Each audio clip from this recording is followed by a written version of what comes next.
রাতের মধ্যে ঢাকা সহ দেশের অন্তত 12টি জেলার উপর দিয়ে ঘন্টায় সর্বোচ্চ 60 কিলোমিটার বেগে ঝড় বয়ে যাওয়ার আশঙ্কা রয়েছে বলে জানিয়েছে আবহাওয়া অধিদপ্তর। এ সময় বৃষ্টি ও বজ্রবৃষ্টিও হতে পারে।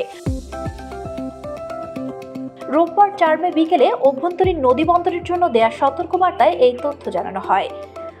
আবহাওয়ার সতর্কবার্তায় বলা হয়েছে, রাত 1টার মধ্যে ঢাকা, রাজশাহী, পাবনা, বগুড়া, টাঙ্গাইল, ময়মনসিংহ, ফরিদপুর, যশোর, কুষ্টিয়া, খুলনা, কুমিল্লা ও নোয়াখালী অঞ্চলের উপর দিয়ে পশ্চিম বা উত্তর পশ্চিম দিক থেকে ঘন্টায় 45 থেকে 60 কিলোমিটার বেগে অস্থায়ীভাবে দমকা বা ঝড়ো হাওয়া সহ বৃষ্টি অথবা বজ্রসহ বৃষ্টি হতে পারে। এইসব এলাকার নদীবন্দরগুলোকে 1 নম্বর সতর্ক সংকেত দেখাতে বলা হয়েছে। অধিদপ্তরের আরেকটি বিজ্ঞপ্তিতে জানানো হয়েছে, আগামী কয়েকদিন দেশের বিভিন্ন স্থানে অস্থায়ীভাবে দমকা হাওয়া সহ বিদ্যুৎ চমকানো, বৃষ্টি অথবা বজ্রসহ বৃষ্টির প্রবণতা থাকতে পারে। সাধারণ মানুষকে প্রয়োজনীয় সতর্কতা অবলম্বনের পরামর্শ দিয়েছে কর্তৃপক্ষ।